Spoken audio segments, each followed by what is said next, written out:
Buenas noches amigos, bienvenidos a Historia y Fe, que es este espacio en el que les vamos brindando pequeñas píldoras de historia de la Iglesia de los últimos 3 o 4 siglos y vamos abordando algunos acontecimientos que han tenido lugar en Europa y cómo, hasta qué punto han afectado, o hasta qué punto la Iglesia ha ayudado a que el plan de Dios vaya abriéndose cauce en este viejo continente. Estamos hablando de la Reforma protestante, bueno, de la época de la Reforma. Lo estábamos haciendo de mano de nuestro experto para estas dos segundas entregas, que es don Juan Triviño. Don Juan, buenas noches. Buenas noches, José María. Gracias por seguirnos acompañando. La semana pasada ya estuvimos hablando de algunos elementos que aparecen en la época de la Reforma y parecía lo apropiado para esta segunda entrega hablar de los intentos de reforma que hubo antes de que surgiera todo el cisma protestante, porque efectivamente había habido intentos de reforma dentro de la Iglesia. Será consciente un poco de la gravedad de la situación o del momento en el que se vivía y había habido algunas iniciativas. ¿Es así? Sí, efectivamente. Por mucho que la desfiguración histórica ponga a Lutero como cabeza, sí, en parte lo es, pero de una situación nueva, él es como quien recoge muchas cosas y actúa luego en consecuencia. Y sin embargo, en la misma época prácticamente hay otros elementos en católico que llamaríamos que también pues, nos da unas pistas de que antes se iba dando unos deseos de reformación de costumbres y de vida, ¿no? Por eso yo creo que es muy importante también indicar esto. Hay un cierto tópico, como si Lutero fuese un adalid, podemos decir, de rebeldía justa frente a una situación católica degradante y deprimente, y sin embargo en la misma, hemos observado, surco de la historia, había habido ciertos deseos y anhelos de reforma. Príncipes, letrados, humanistas, juristas, artistas, todos clamaban por un deseo de reforma. Es curioso, hay un cierto anhelo en la época y eso se ve antes de esa proclamación de tesis de 1517 de Lutero, por ejemplo. Un subtítulo muy habitual cuando se habla de esto, la literatura reformista. ¿A qué llamamos literatura reformista? Yo llamaría más bien un cierto tono dentro de, imaginémonos una pecera, ¿no? Es decir, el pez se mueve en un ambiente, ese agua. Para entender muy bien lo que está ocurriendo en esta época de cambio, también en cierto modo de época, lo que está revitalizándose es un renacimiento y un humanismo, ¿no? Sí. Ese es el agua en el que se mueve todo este desenvolvimiento, tanto humano como, por supuesto, eclesial, que se mueve en la historia y en el tiempo. Ya nos comentarían la Rinascita llamada Renacimiento con sus características y también lo del humanismo, con ciertas tesis filosóficas, teológicas, que van avanzando a lo largo del tiempo. Sí que yo indicaría, por no aturdir mucho incluso al oyente, que en cierto modo la literatura de la época vendría a ser como una cierta moda, un talante en el cual acercarse a lo que llamaríamos animar a la gente a la reflexión personal. Lo que pasa es que también al hacerlo por determinadas, llamaríamos élites, por ejemplo, o Petrarca o Dante o el mismo Erasmo que desembocará, se hace con un tono de cierta ironía o de cierto tono un tanto irreverente, sí, que va a resultar demasiado escabroso para con el pueblo, a veces sencillo, sí, incluso para con la autoridad. Es decir, si en la literatura, igual que la poesía, incluso en los tiempos contemporáneos, sí, se utiliza como arma, pudiéramos decir, o político revolucionario, entendamos la expresión, sí. El humanista de la época, describiendo situaciones como corrupción, la Gran Babilonia o la prostituta, perdona la expresión, ¿no? Referidas a cuestiones eclesiales, deja ese cierto pozo, ¿no? Con lo cual en la literatura hay una cierta, llamaríamos, irreverencia, llaman algunos autores, ¿no? Algo muy propio de la época, o cuando Dante pone a determinados personajes históricos en sus lugares del infierno, del purgatorio, demás, o del cielo, ¿no? Sí, es decir, esto era algo novedoso en la época, también con el declive, llamaríamos, del, entre comillas, respeto que habría hacia la autoridad papal medieval, ¿no? Sí. Con las grandes expansiones ya, sobre todo con la reforma gregoriana. Entonces ese es un primer caldo de cultivo que no hay que descartar porque va a servir como llamaríamos adalid de lo que luego voy a intentar introducir de doctrina.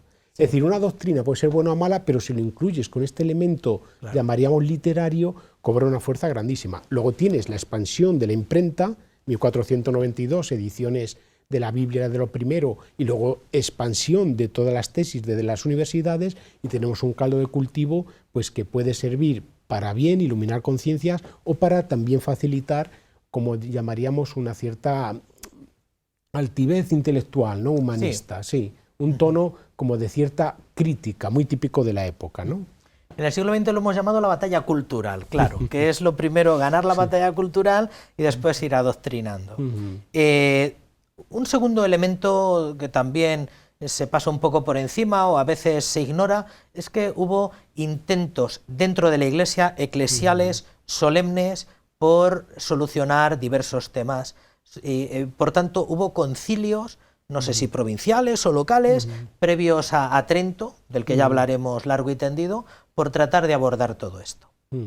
Sí, la institución conciliar o sinodal siempre ha sido antigua en la Iglesia y es verdad que luego su ejecución cuesta, o sea que incluso el Vaticano II estamos viendo ecos a día de hoy, han pasado décadas, pues en la época no digamos, pero es cierto que es unos puntos de referencia donde también se observa necesidades históricas, ¿no?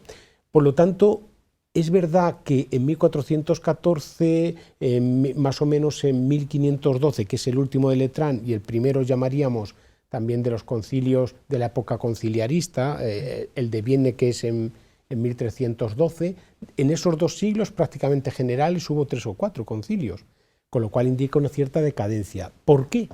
Pues porque también es verdad que en plena lucha de la autoridad papal, el Papa como cabeza tendría una cierta, diríamos, reticencia a esta proclamación de la institución conciliar. Entonces, claro, el mundo civil se vale del concilio, como diciendo, lo enfrento al Papa. El galicanismo, el mismo rey con la lucha de Felipe IV el Hermoso contra Bonifacio VIII, ese eco remoto, están los cismas también, que llamaríamos. Y entonces cuando ya consigue Martín V en 1417, ya por fin hay un papa, pues como dice, como convoque otro concilio, se va a liar otra vez. Entonces la resistencia de los papas a convocar concilios es palmaria en la época. Pero sí que yo indicaría, como pequeño botón de muestra, sínodos o concilios provinciales donde sí van llegando esos deseos de reforma. Por ejemplo, teníamos el de Aranda en España, 1478, el de Sevilla, 1480, como un botón de muestra en un reino cristiano, o en Castilla todavía, en el cual vemos esos deseos reformistas. Pero también había lo que llamamos memoriales, autores que van haciendo llegar sus inquietudes a estos sínodos o concilios provinciales, dependiendo de provincias que llamaríamos eclesiásticas, indicando también los deseos de cambio. Entonces, a nivel de la cabeza del Papa o de obispos con buena talla, hubo un deseo de ir llevando a cabo esa cierta reforma.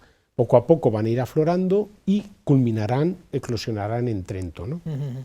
Además de el mundo cultural y además de esta especie de instituciones eclesiales, nos menciona usted un elemento que parece como un poco menor, que son las predicaciones populares, como elemento que contribuyó a ir preparando el caldo de cultivo necesario para que se reformara la Iglesia. ¿Hasta qué punto influyeron las predicaciones populares? Sobre todo a lo largo del siglo XIV con los grandes predicadores, ¿no? Yo pongo un hito histórico, siglo XIV, mediados del XV, como ya un semillero de nuevos frutos a finales del XV, justo antes del siglo XVI. Predicaciones populares porque, en cierto modo, las experiencias personales en la época o derivan en ciertos errores doctrinales, incluso llamaríamos, como el caso Savonarola o determinados, pudiéramos decir, visionarios de la época, pero también por parte de los santos va como teniendo esta conciencia de haberse llamado por Dios a la formación del pueblo y a reformar las costumbres. Y hay 3 personajes, solo por citar, que en la época son grandísimos predicadores, en mitad del siglo XIV, casi todos ellos, que indican este esquema común de llevar al pueblo esta reforma. San Vicente Ferrer, su predicación en la zona de Aviñón, sus sermones de más de 3, 4, 5 horas, el deseo de andar por pueblos y ciudades con esas predicaciones. También tenemos, por ejemplo, a San Bernardino de Siena, reformador de los franciscanos, que también acababa pues esas predicaciones con esa pira, podemos decir, de quemar todas las vanidades de pecados y del mundo, y con unas repercusiones de conversión de costumbres en el pueblo. O sea, si estáis enfrentados, reconciliados, confesados, poneros a buena vida, etc. Y, por ejemplo, un caso muy curioso, que a veces es poco conocido, es San Juan de Capistrano. Este hombre, enviado a los extremos de lo que sería la Europa occidental, detiene con su predicación, aparte de que se le considera en cierto modo muy un fomentador de conversión de judíos, se detiene con su predicación y con un héroe local en Hungría el avance del turco llamado, que va a ser el gran problema del siglo XVI. Sí. Es decir, cuando ha caído Constantinopla en 1453, no es el único sitio, sino que en 1456 están a punto de tomar la zona de Belgrado y demás, y ahí está un santo, en este caso San Juan Capistrano, predicando y animando a una defensa fidei, ¿no?, contra esta expansión, en este caso del turco. Por lo tanto, las predicaciones parece que no, pero fueron dejando un buen pozo en la época, ¿no?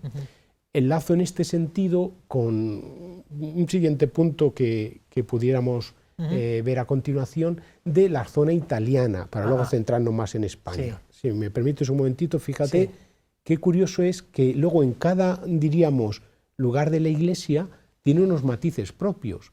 En Italia, que era un hervidero en esta época, con las ciudades-estado, con distintos nacionalismos propios, el Papa casi se tuvo que ir en el 13-14 de Aviñón, porque es que en parte también había inseguridad, o sea, es que no nos hacemos idea cómo era la época, verdaderas familias de un sitio y de otro. Bien, pues simplemente 3 detalles. Son por iniciativa laicos, de laicos que quisieran vivir también en un nivel de beneficencia y de caridad, se fundan fraternidades y hermandades. La de Santo Domingo en Bolonia, también la de San Jerónimo, en la zona también en Brescia, un hospital que hay de inválidos y de moribundos. Es decir, bajo distintas advocaciones de órdenes, con algún santo se forman sociedades, llamaríamos, tipo un germen de unas cofradías inmensas, luego postridentinas, ¿no? Que quieren buscar la autoridad del obispo o la autoridad legítima y que también indican, unidos por esa devoción moderna, norte de Europa por un lado, Alemania, aunque es prontamente succionada por el protestantismo, estos elementos con sus matizaciones, en cierto modo luego eclosionan en lo que llamaríamos con los oratorios del siglo XVI, ¿no?, con San Felipe Neri. Formación religiosa, confesión, vida espiritual, lectura de la Biblia, con las cautelas de la época, intentando, es algo típico, la recepción de la Escritura y la comunión, lo que serían vida de este tipo. Y una cosa para nuestra época, la Iglesia siempre ha estado luego muy vinculada a los enfermos y pobres.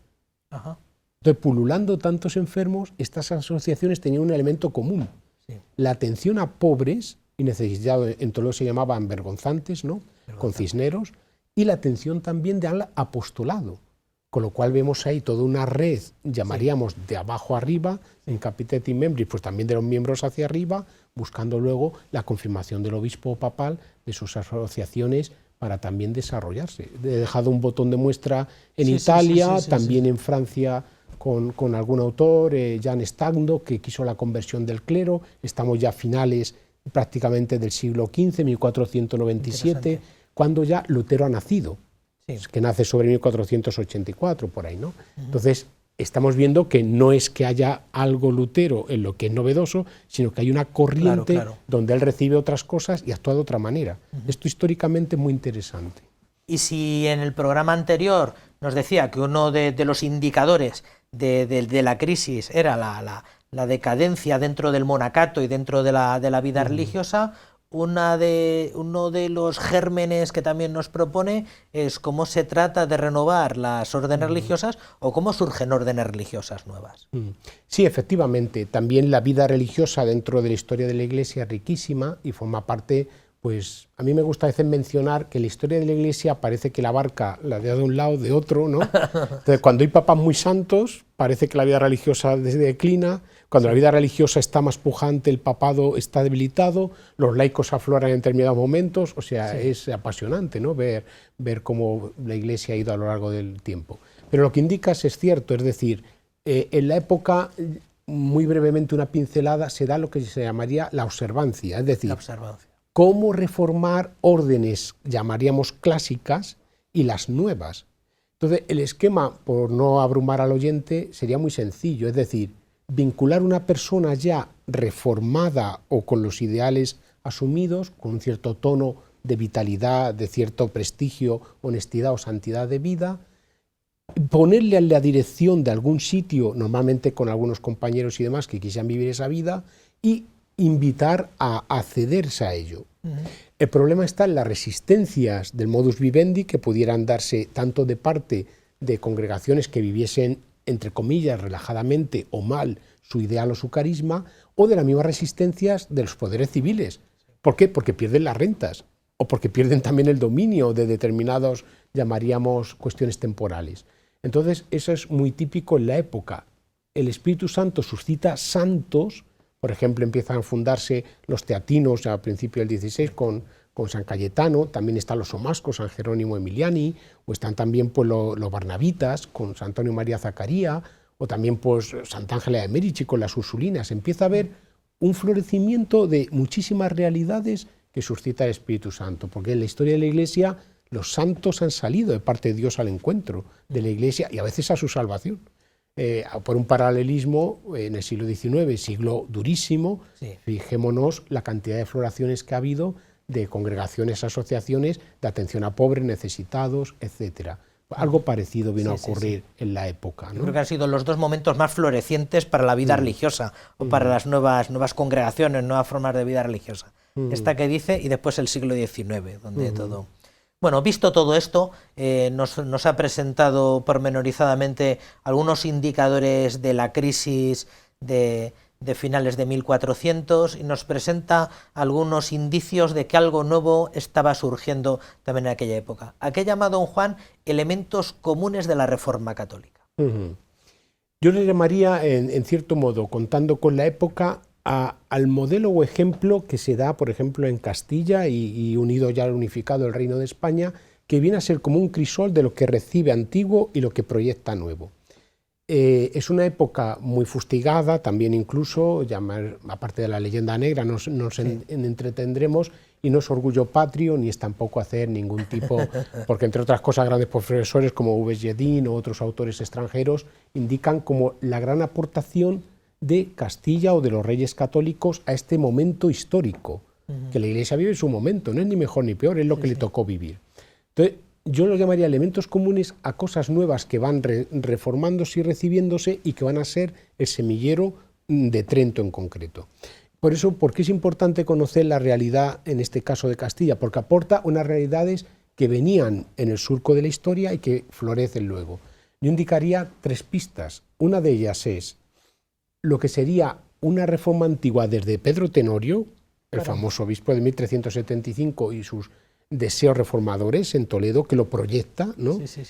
Una reforma también de los benedictinos por la zona de Valladolid, germen de vida religiosa, con los jerónimos, desde el siglo ya XIV, digámoslo, y luego también una consideración muy típica de esa realidad, llamaríamos española, que es que todo esto encaja en grandes personajes históricos. Entonces, ¿qué es lo que recibe en este caso la reina y los reyes, sobre todo Isabel? Recibe un humanismo cristiano muy tamizado, recogiendo lo mejor de la zona de Flandes y demás, aunque el Erasmismo no profundizó mucho en este talante, pero sí como un esquema llamado de vuelta a fuentes, de escritura y demás, y el prototipo viene a ser Cisneros. Entonces, claro, Cisneros muere en 1517. Lutero en 1517 proclama las tesis. ¿Qué ha hecho Cisneros y qué hace Lutero? Es curioso el paralelismo. Entonces, yo me ceñiría a los 4 niveles en los cuales aporta Castilla algo importante para la Iglesia, los reyes católicos. Es, por ejemplo, un episcopado ya reformado y una teología ya reformada para bien, sobre todo con la escuela de Salamanca, que luego va a eclosionar y florecer. Eso es una novedad histórica, muy poco estudiada y muy poco valorada. ¿Por qué? Porque la impresión desde fuera es que España vendría a ser un apéndice islámico, ¿no? Entonces, esa concepción es un desconocimiento muy grande de la realidad española. Entonces, ahora intentaremos explicar pues 4 puntos de reforma del episcopado o del clero que creo que puede ser muy iluminador. Preparando estos temas, el otro día, de hecho, el profesor del CLO decía que la reforma en Castilla, en España en concreto, fue muy ejemplar. Y hablando con distintos expertos, preparando estas mismas sesiones, decían, bueno, es que incluso Toledo podemos decir que se adelantó a la reforma de Trento, O sea, la archidiócesis de Toledo, por distintos personajes, sobre todo arzobispos, no solo arzobispos, sobre todo arzobispos, se adelantó en varios años a lo que después fue una marejada que vino en toda Europa. ¿Hasta qué punto, como decía antes, más allá del orgullo patrio, hasta qué punto es cierto todo esto? Bien, sin mayor consideración, sí que yo diría que Toledo, al unir en la historia su carácter de primacía, iba muy íntimamente unido a la figura de los reyes en España. Sí. Entonces, en España se da una condición novedosa en la historia, que es que depende de los reyes muchos aspectos religiosos en sí. Los reyes son, como los emperadores antiguos romanos, son hijos de la Iglesia y son señores temporales. Sí. Entonces, la doble condición llama la atención en la época como es tenida muy en cuenta. Muy en concreto, por no abrumar al oyente, sería la influencia de San Jerónimo, de los jerónimos.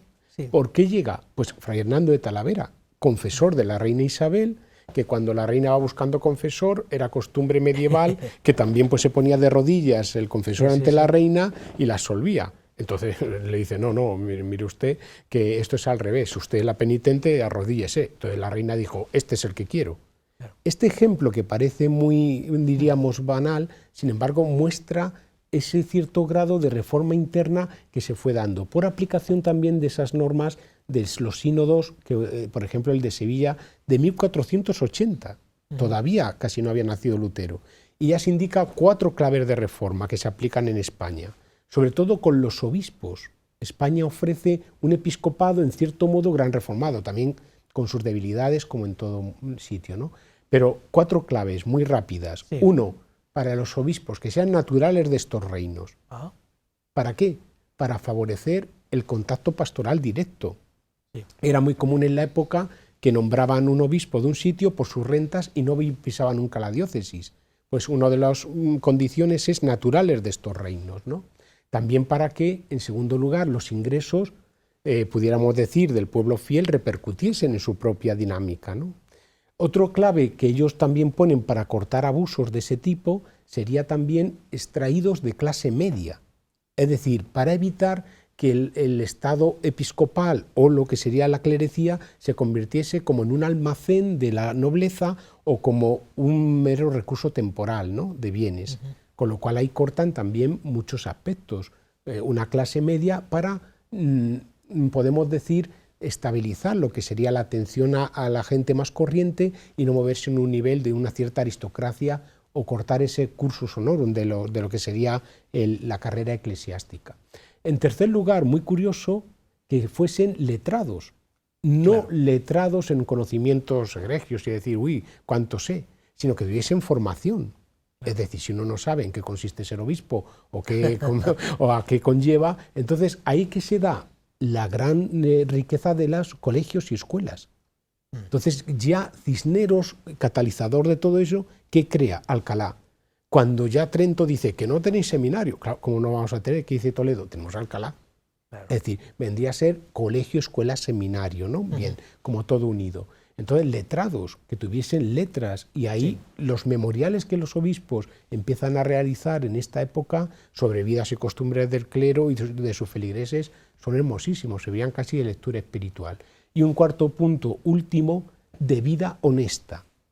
Es decir, que todo esto vaya unido a una vida evidentemente recia, espiritual y también con aspiración a la santidad. Claro, así surge pues un Santo Tomás de Villanueva, así surgen los grandes santos que van a ir floreciendo, un Deza pues en Sevilla, un Cisneros también en Toledo, un Quiñones en la zona de Oviedo, un episcopado que en cierto modo ya ha ido reformándose. Y eso, junto con los teólogos, lo recepciona luego Trento. De hecho, los manuales clásicos sí que hablan de la reforma en España o de esta reforma incipiente en España, reforma en las personas, los obispos, el clero, reforma en las instituciones y reforma en el pensamiento, que es algo que hemos apuntado y podíamos hablar largo y tendido sobre la influencia que tuvo Salamanca y toda la reflexión para conformar una doctrina pues muy acomodada o por lo menos para salvaguardar la doctrina. También los manuales clásicos, por si alguno de nuestros espectadores se los echan a la cara, verán que cuando se habla de la Reforma hay un momento en el que se apuntan los distintos matices que tiene la Reforma en los distintos puntos de Europa. Reforma en los Países Bajos, en Italia, como ya he apuntado, la de España, la de Francia y Centro Europa. Efectivamente, ¿fue tan diverso esta época en los distintos lugares geográficos del continente? Sí y no. Es decir, tiene unas características comunes de la época, Renacimiento y llamaríamos también humanismo, y luego adaptado, pudiéramos decir, a cada zona o fisionomía. A mí me llama la atención, efectivamente, ese avance grandísimo en la caridad en Italia que hemos explicado, pero es que también se da aquí en España. Es decir, la Reina Católica funda hospitales, de lo primero que tienden a hacer. Esto ¿cómo se come, no? Pues un gobernante católico que busca todavía la tradición medieval de la salvación eterna de sus súbditos. Es decir, ahora en este mes misionero hemos dejado a un margen una realidad totalmente novedosa en la época, que es el descubrimiento de 1492. Sí. Eso es como si hoy descubriésemos vida en Marte. Es decir, lo que supuso en la historia este año, que lo dejamos siempre un poco aparcado, pero toda esta vida incipiente va a ser una novedad histórica abrumadora, y está justo en esta época también, ¿no? Entonces tiene sus connotaciones, y esas experiencias misioneras también se van dando incluso por los tratos con infieles que se da en España como algo típico. Es decir, es un crisol de tal manera la dominación en España que cuando llega la conquista de Granada en 1492 también, ¿qué se hace con aquellos? Entonces hay unas disensiones entre Cisneros y Fray Hernando, entre una conversión lo más agilizada posible o una catequización, pero los tiempos no estaban por una absorción social de este grupo, ¿no? Pero no podemos entretenernos. Pero que es verdad que cada realidad es diversa, y no me entretengo mucho lo que se llamaría la devoción moderna, que ha dejado más secuela, podemos decir, porque eran autores desde ya siglo XIII, XIV, de Maestro Eckhart, Taulero, o también pues Enrique Susón, pero los elementos comunes serían una mayor cierta interioridad con sus peligros, porque hay que discernir los fenómenos que puedan darse extraños de experiencias, de oraciones personales, en lo que le pasa a Lutero. Sí. Lutero se mueve mucho a nivel de experiencia personal. Sí. Eso es rico por una parte, pero hay que tamizarlo. Bien, es un elemento común. Otro elemento común es el acceso a las letras o a las escrituras. Es decir, es el acceso a la escritura, pero cómo debe ser leída o interpretada. Otro elemento común es una cierta falta, llamemos, de sistematización racional de la época, porque las grandes construcciones medievales habían ido como decayendo y eso faltaba. Y luego pues el humanismo se centra mucho en lo concreto, en el vivir, en los viajes, en cosas como muy de la sociedad un poco actual. Por eso se llama una época nueva. Sí. Hay un cambio, es decir, hay un cambio. Y esos son como elementos comunes que en cada parte de la vida de la Iglesia pues son llamativos. Mientras tanto, en el siglo XIV hay un primer obispo en Pekín en 1309, que el hombre está allí evangelizando, Fray Juan de Montecorvino, que le nombran obispo de allí, y el hombre pues hace lo que puede, bautizado a 100 y no sé qué, se corta su misión. O sea que es que estamos todavía en una sociedad casi muy adolescente, la vida de la Iglesia. Europa, misiones poquitas y el mundo por descubrir, ¿no? Es un contexto histórico muy, muy interesante. Muy bien, pues aquí lo dejamos, a falta de que en la próxima entrega don Miguel Ángel venga y nos cuente cómo en medio de todo este contexto aparece la figura de Lutero, Zwinglio, Calvino y tantos otros. Muchísimas gracias, don Juan, por habernos ilustrado sobre todo esto. Gracias a ti, José María, y un saludo a todos los oyentes. Y a todos ustedes que nos acompañan fielmente, pues les emplazamos a una nueva entrega de Historia y Fe la semana que viene, con un nuevo tema, un nuevo experto. Hasta entonces, que sean felices.